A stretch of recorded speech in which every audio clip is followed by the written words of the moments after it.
Alright, this is Vegeta8259, and today, since so many of you have already requested this, even though I just reviewed the VF-1 yesterday, today I'm going to be reviewing the Super and Strike part add-on pack for the Yamato 1/60th scale Valkyrie.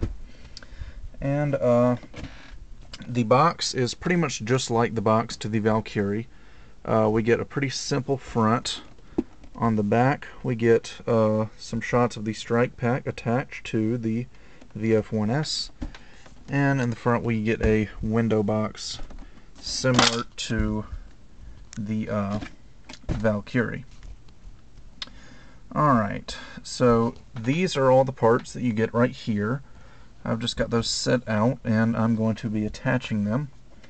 You also get an instruction manual like you did with the Valkyrie, and it basically is just going to be showing you how to attach the Strike and Super parts. And you also get another sheet of clear stickers with various different stickers for customization. I didn't apply any of the warning labels to the Strike parts set. I haven't done that yet. I'll probably do it in the future, but I just haven't gotten around to it. And you get lots of different colors of the what was it, Skull Unit, Skull Squadron, for the various pilots like Hikaru Ichijo, Max, and I can't remember the name of the green one, but anyway, I just used the regular little logo here just so it could be more generic, just so I could use these with more than one of my Valkyrie action figures. So let's go ahead and get started. First is the backpack, which you see here, and I went ahead and took off some of these armor parts just so I can show you the inner detail of these things. And as you can see right here, the missile, I guess missile tube, you can see all those little white things are missiles in there, and then you can put this on and they'll come out those two little doors, and then you can see all the pipes and thrusters and stuff that are in there. You can just slap that armor right on top to cover that up, if it will go on. Okay, there we go. Whoops. And these big thrusters on the back are on a ball joint so they can wiggle around. And then you've got a large double beam cannon up here at the top with a clear red camera on it. And this is actually removable. You can pop that off, and let's see, where did it go? Oh, I left it over here. And you've got yet another missile tube that you can put on this side. But since I'm going to be putting it on the VF-1, it usually has the double beam cannon here. Let me put this piece of armor on here. Right. Sometimes, because of these thrusters sticking out, the armor is kind of tricky to get on. Okay, so I'll put that aside, and we will put this on. Now, I just realized I probably should have practiced this before I started recording this, because it's been a while since I used the Super Pack. Anyway, basically it just fits up under the little backpack thing here, and it doesn't really lock into place, but it is a pretty snug fit, so I don't think you're really going to have much trouble with it staying in place. I forgot to mention that these do come off. They have got like 3 pegs where they hold into place there, and then there's another peg on the inside of here that's going to lock into the sides of the backpack to make it really, really secure. So once you get that thing on, it's not going to go anywhere. And the double beam cannon can fold down and come over the shoulder like so. And then we've got some missile tubes for the forearms, and they're pretty easy. They just clip on like so. Put it on the other side. So now we've got those, and all that's left is the leg thrusters, which also have some pretty nice internal detail. Almost kind of looks like a master grade Gundam model kit. Alright, let's see. I need this one. Or do I? No, I need this one. Yeah. I think. God, I can't even remember. Like I said, it's been a while since I actually used these. Let's see. I'm going to have to put this guy down, as these are going to be connecting together like so.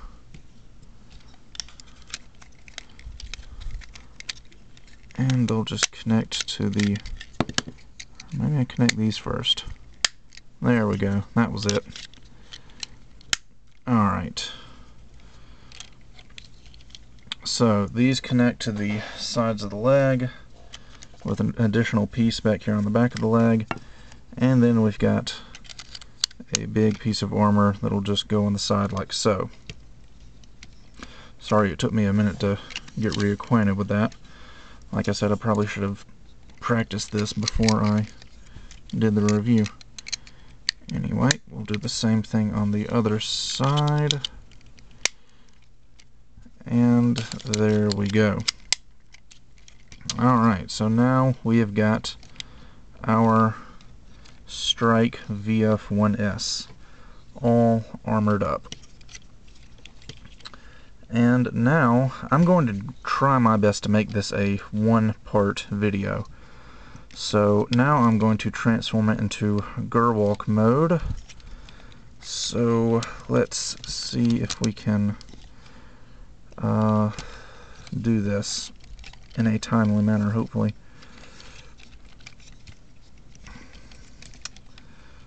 Alright. Got to get this body section to where it wants to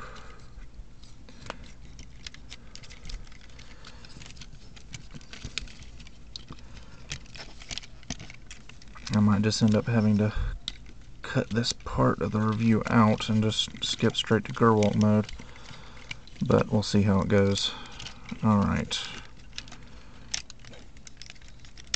fold that back in, fold the head around,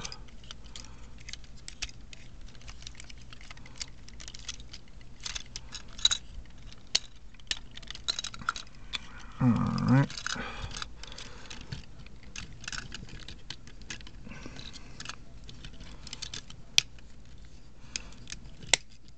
Okay, there we go. Now we got the head folded around.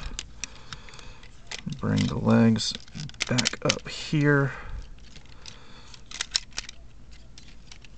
to the front.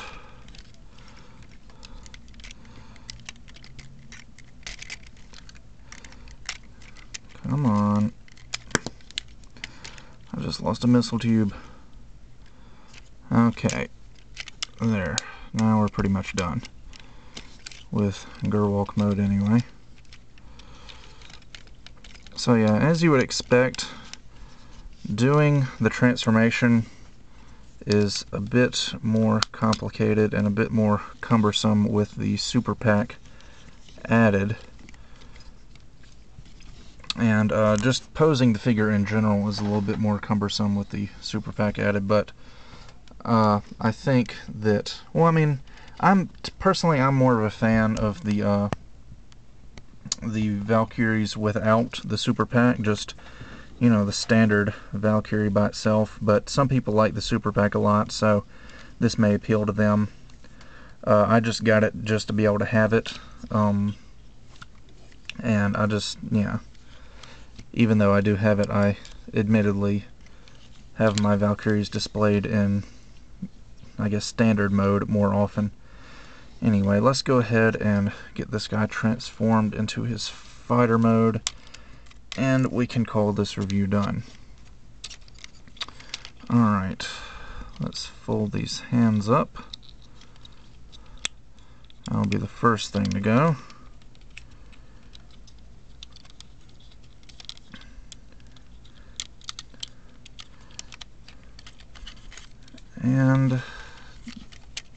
comes another tricky part, because getting these arms rotated into place is going to be quite the challenge with these big armor parts on here.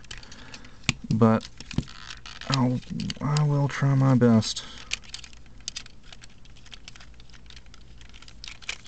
Okay, there we go.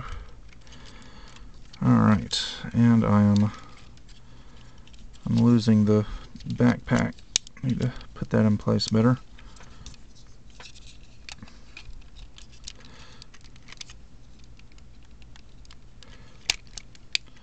Alright, now we just need to fold the legs back in place, and we are done.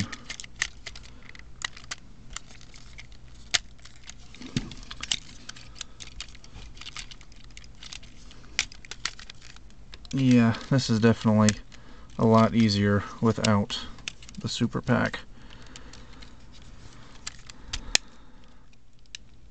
But there we go. I think that does it.